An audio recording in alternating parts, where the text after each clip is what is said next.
welcome to The Jig Is Up. My name is Darcy, and unfortunately, due to some technical issues that we started experiencing last week, we're not able to have Jason on the podcast with us tonight. So until I get those sorted out, it might be a solo podcast for a while. Hopefully next week we'll have him back, but we shall see what the week here this next week brings. I wanted to start the show talking about kind of a big deal on the East Coast. There was 4 Métis organizations that have come together and signed a friendship treaty this month. And they identified issues that they want to work on collectively as a group. Things like historical and genealogical research, cultural awareness, education, preservation, standard of integrity and registry, improved relationships between the Micmac and the Métis of Nova Scotia, education, bursaries and scholarships, health and elderly care, and then also healthy youth programs. So those wonderful things, absolutely amazing. I definitely think this is a major improvement for people, Métis from the East and living in the East. Because it's very clearly, it strengthens their whole position when they come together like that. Anytime you can come together and form a much bigger entity, I think when you're looking at dealing with government, even on a local level, it has much more of an impact. It has much more, people tend to pay attention a lot more. So I think it's definitely a good thing. I think it shows, for all those groups that they are willing to work together collectively, and that, so I think that says a lot about their willingness to work even with other groups, if they're willing to come together like this. The one thing that struck me, though, was the improved relationship between the Micmac and the Métis of Nova Scotia specifically. And I hope, maybe I'm just reading that wrong, but I really truly hope that that's their intent is to improve relationships with all First Nations in in their respective areas that these organizations are in, and where they draw their membership from. Because I think that's something that we desperately lack in today's Métis world. You look at the Métis National Council and its affiliates, what we affectionately call the cartel here on the podcast, and it's so very clear that they have absolutely no interest in dealing with or working with any First Nations. When they're negotiating anything, it's them and the government, and they have absolutely no interest in being part of almost anything with First Nation. They are very quick to sign, energy agreements and do things like that. Who cares what the First Nations want? And we've seen that. There was, I'm going to talk about this a little later, but I think it ties in nicely when you're talking about this. Is there's the eviction and the removal and arrest, forced removal of the Tiny Home Warriors, based on an eviction notice from BC Parks, even though I believe it's unceded land. So I don't know how you evict people from their own territory, but I guess that's the way the government of Canada likes to work. And so, somebody had pointed out that if the Métis National Council and the Métis Nation of BC supports these pipelines going through, then they're actively supporting the removal and the arrest and the forceful arrest of First Nations who are trying to take a stand on their own territory. And I think that's a very clear sign of Métis organizations that don't work with First Nations, that don't work with other Indigenous groups, that are simply there for their own greedy and their own political reasons, and they don't care about anything else. It's about them and what they can get. And, it goes back to what Jason says a lot on this podcast, where they look at it like the government of Canada is a piece of pie, and they want the biggest slice, but they don't realize that it's not a piece of pie. There is room for everyone at the table.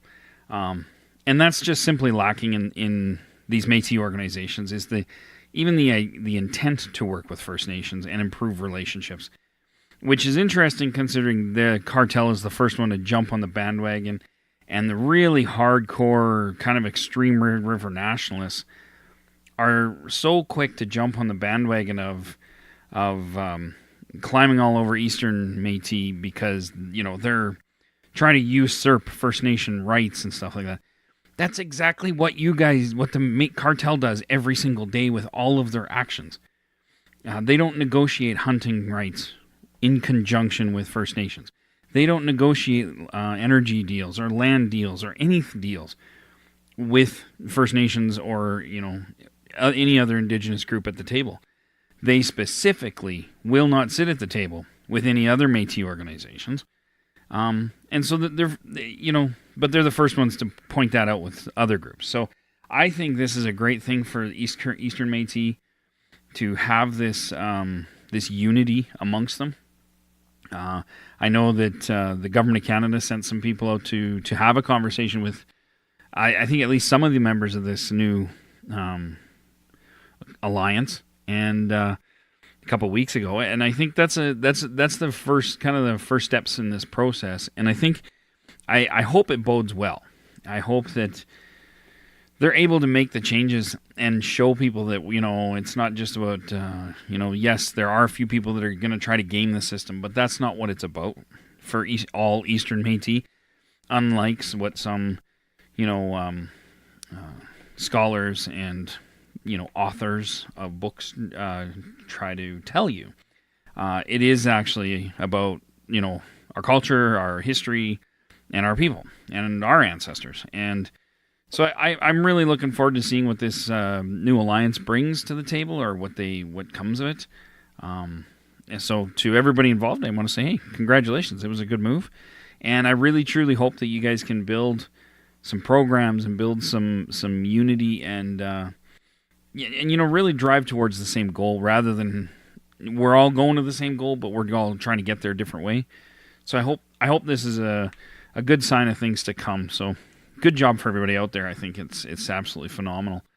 And I think it's going to really bode well when it comes to doing things like putting together funding for landmarks, or for historical research, or reconnecting with our culture. And to be honest with you, even legal battles. I mean, the government of Canada is very open that, hey, if you don't like it, sue us. And so that's unfortunately where things do end up, is in the court system.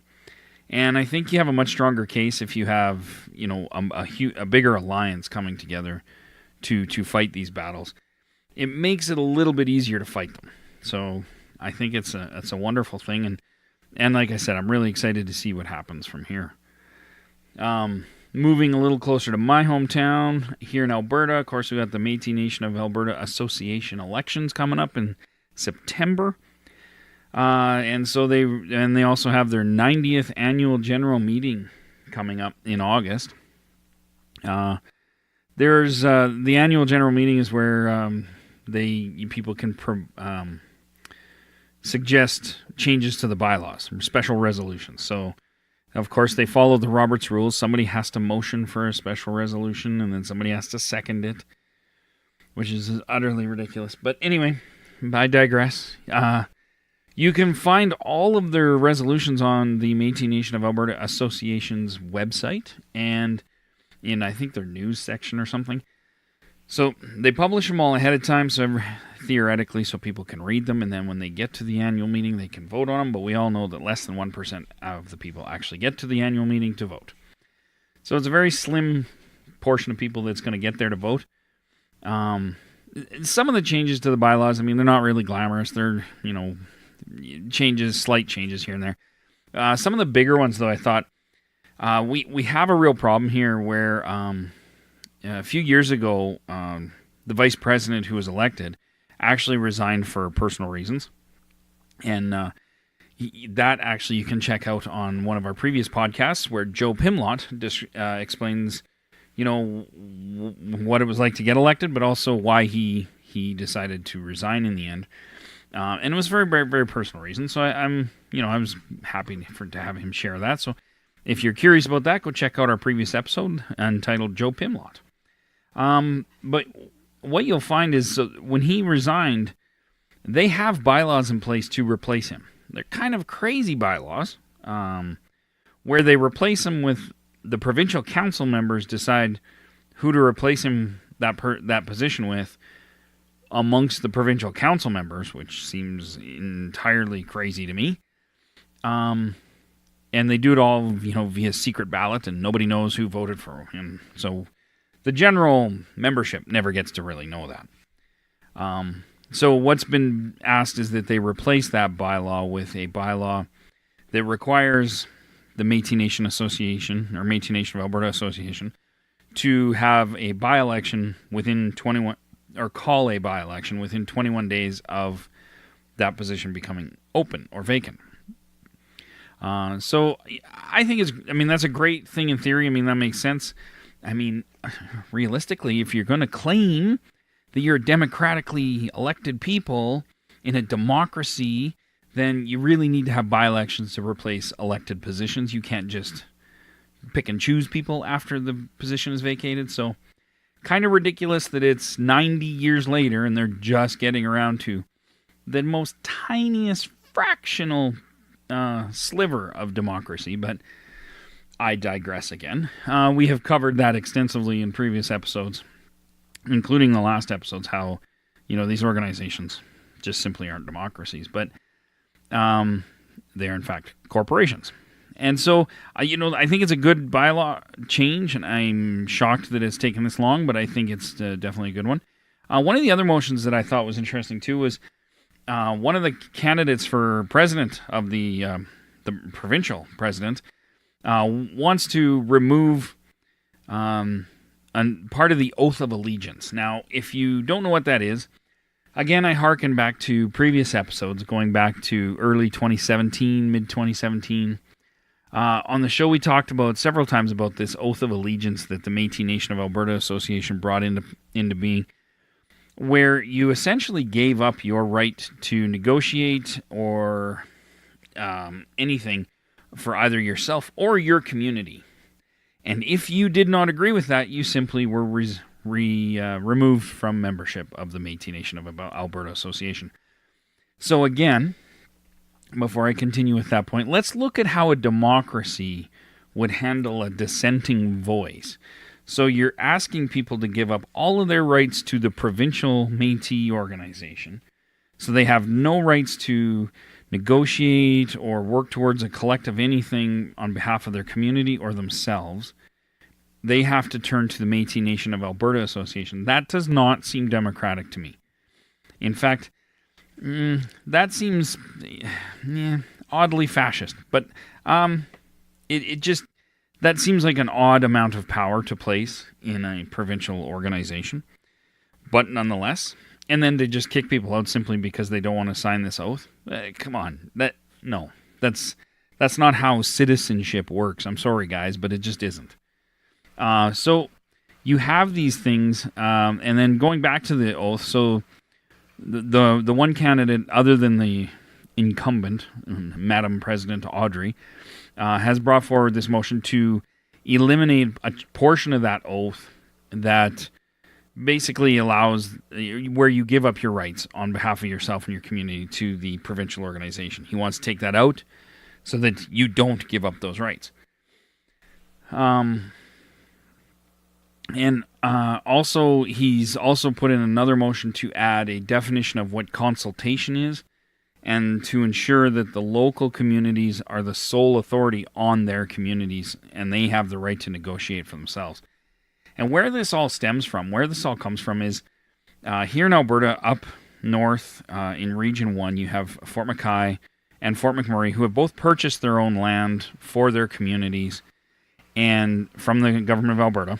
And essentially, from my understanding, is the Métis Nation of Alberta Association, because of this oath, wanted to now step in and start getting involved in negotiating on behalf of the community of Fort McKay when it comes to private industry and energy industry and all these things. And the community up there said, well, wait a minute, you weren't around while we were doing all the hard work, and now you want to come in? And so, from what I understand, they actually went to court and got a court injunction against the Métis Nation of Alberta Association to stop them from negotiating on behalf of their community. And I think that was probably a huge motivator in why the president of Fort McKay is running for provincial president, because I think what he wants to really do is eliminate this overbearing oligarchy that is the Métis Nation of Alberta Association. And put the power and authority back to the local communities to decide what happens in their community. I mean, let's face facts. There's probably most of the Métis Nation Alberta office and staff and elected officials that likely have never stepped foot in Fort McKay. So why would they be able to negotiate on behalf of a community they've never even been to? And, we talked about this many times on the podcast, and I think this all comes down to, this glorified sense of, or this indulgent sense of what a democracy is, of how benevolent their organization is, and how the lack of transparency in this organization. And this is what all these things speak to. And I mean, I truly hope when I look at this new alliance out east, I can't help but think I really hope that they don't do what the cartel has done. And I hope that in 30 years they're not sitting where the cartel is with this greed and corruption and who knows what, because you don't even know what's going on because there's no transparency. That's one thing I would really like to hope would come out of this new alliance out east, is that there is a complete sense of transparency, that there is openness, and that there's communication, and that the local communities feel empowered to be, to work on their own behalf and for their betterment. And, I truly hope that's what happens, because I really don't want to see them in the same position as what I see here in Alberta. It's terrible. And really the only people that pay this are the members, are the people who are fighting tooth and nail to get every little scrap of a program or a service out of this organization that is supposed to be providing it, but with a complete lack of integrity, lack of transparency, a lack of structure that would give it the authority to do these things, or give it the desire to do these things. Like what you have now is a corporate structure that feeds the corporation and works on the best interest of the corporation, not the people. So it's not much different than every other corporation out there. And in fact, it's not different at all. Just because you slap the words nonprofit in front of it doesn't necessarily mean it's ethical. So there's that. And I kind of talked about the forced removal of the tiny home warriors. But I want to go kind of back to that. And again, with these organizations like the cartel supporting pipelines and supporting energy deals and being willing to give up 50 years of negotiation with Manitoba Hydro in exchange for a few $1 million over 50 years. To give up the future generations' ability to negotiate for themselves like that and tie their hands together, and then to come out and be, to be totally disrespectful to any First Nation that opposes these pipelines, whether you agree with them or don't. That is kind of completely irrelevant to the point. If a First Nation whose territory this pipeline is crossing says no, in my opinion, they should have the right and authority to do that. That should be without question. It shouldn't even be a second thought. If they say no, then no, we're moving it. And if there's another First Nation that says, yes, we want it on our land, then go there. And I don't want to pit First Nations against each other. One is not bad and one is not good. And just like in any Indigenous group, one is not bad, one is not good.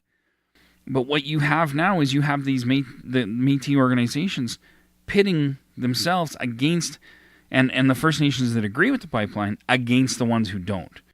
Essentially, I mean, we've talked about what David Chartrand said, which was very arrogant and, in my view, very disgusting comments about the First Nations that oppose these pipelines. And for me, this isn't an issue of pipelines. For me, this is an issue of I have to respect my Indigenous family, and if part of that family says no, I have to respect that. That's their choice. That's their right. That's their territory. And I mean, Somebody else pointed out the fact that you have, if you want to go with the Métis National Council's definition of Métis only from Red River, well then why is the Métis Nation of BC why are they signing any agreements for energy in BC? Why are they doing anything like that? Because they should be from Red River. Now, we can get into semantics like that, but at the end of the day, you have an Indigenous organization pitting itself against other Indigenous organizations because they dare to challenge or be opposed to something.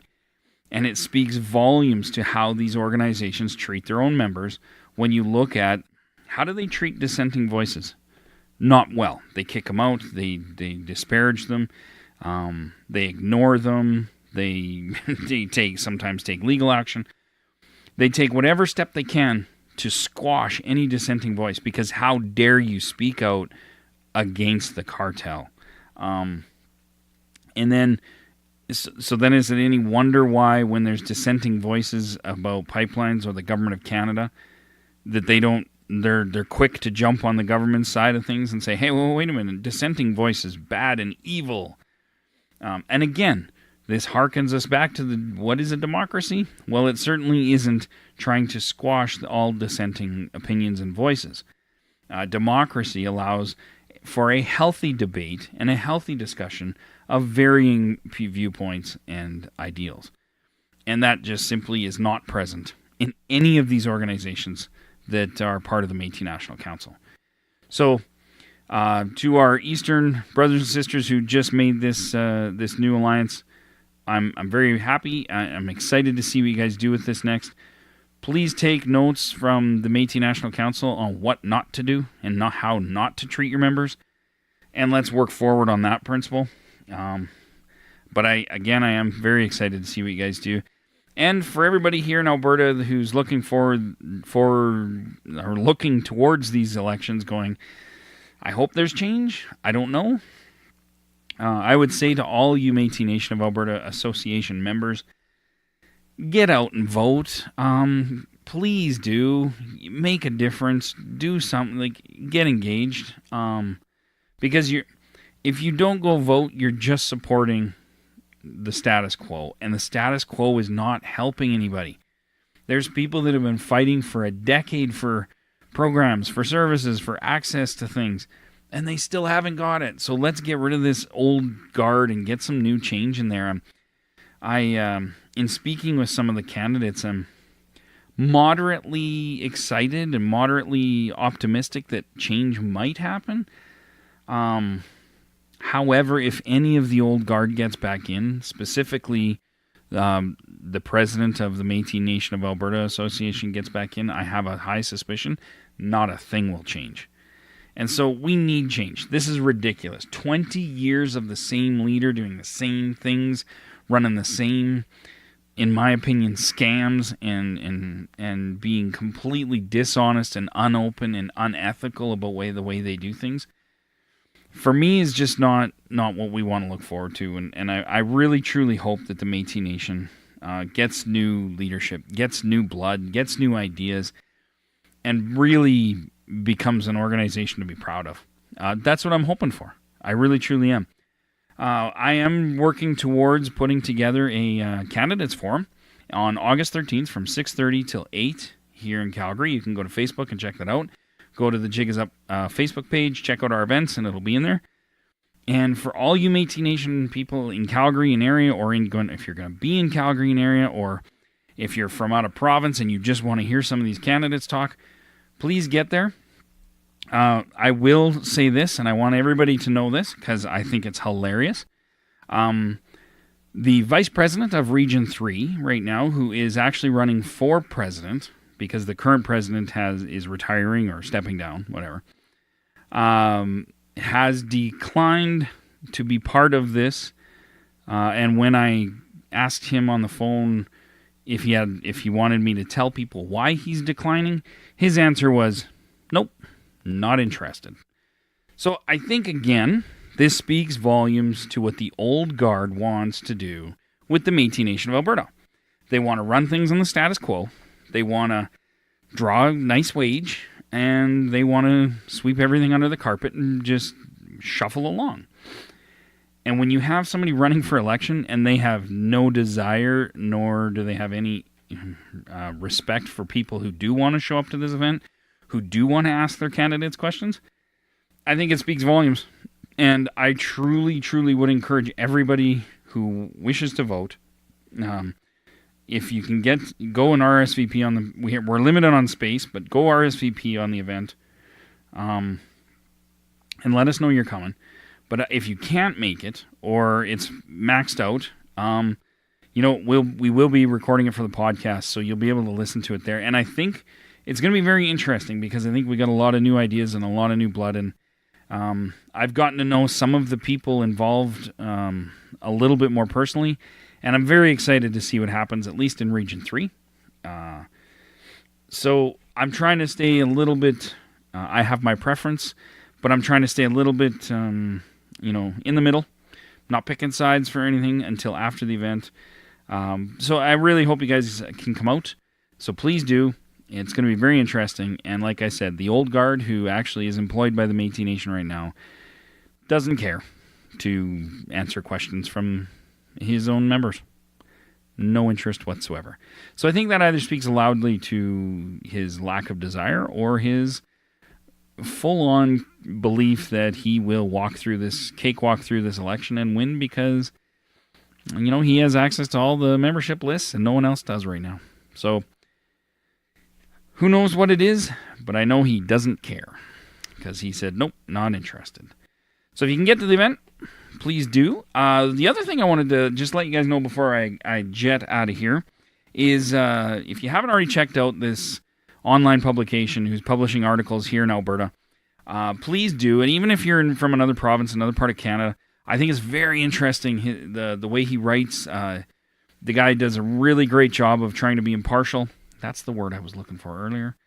But he does a much better job than I do. I'm very biased. I don't know if you guys could tell, but he does do a very good job of trying to explain the situation and be fair to the Métis Nation and everybody involved. However, he does run across roadblocks, and he's not shy about letting you know what those are.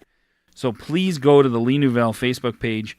He just published a 3-part article on the Métis Nation of Alberta elections and some of the tomfoolery that's going on there, I shall say. But I don't want to spoil it. No spoiler alerts here. So go check that out. I think it will be eye-opening for anybody who doesn't understand how these cartel organizations work. It'll be very eye-opening to read his articles and see exactly what a member of the Métis Nation of Alberta is saying about the Métis Nation of Alberta. A lot of times I think, you could dismiss what I say or what Jason says because we're not members. Oh, maybe we're jealous. We're just jaded. And that's fine. Whatever. But this is a very unique perspective, and I have a lot of respect for the person who publishes it, Graham. I think he does great work, and I want everybody to go to check out his page. Give it a like so that you can make sure to get all of his articles as he comes out with them. And I am hoping to get him. He's real busy right now because their annual General Assembly is like basically in his community almost. So he's kind of doing hosting duties there a little bit. So I'm hoping after the annual meeting in August we can get him on the show again, and just talk to him about his latest article. If you want to find out more about Graham, you can head back in our past a few episodes and look for the episode. And we did an hour-long episode where we talked to him about Lee Nouvelle, about him, and about a lot of other things. So it was a great conversation. I loved it. And so check that out for sure in one of the past episodes. And yeah, check out his Lee Nouvelle page on Facebook. And you can read all of his past articles too. And last but not least, if you did enjoy the show, if you want us to do more stories and get more interviews and get out to more communities, head over to our Patreon page. The link will be in the description. And for as little as $1 a month, you can help support the show, keep it advertisement free, keep it supported by the Métis community if you would like it that way. And it helps us to bring you better content and bring you better stories from further away. I would like to grow this show beyond Alberta, but I can't do that without you guys. So head over to our Patreon page and check that out. And Other than that, I think that's all I got. And this is where I normally would ask Jason for any final thoughts, but I have no final thoughts. So guys, have a great week. Thanks for listening. And get out there and be good ancestors. And until next week, the jig is up. You are the spark that's starting a fire that will spread across this land. And it will be a fire that doesn't burn, but a fire that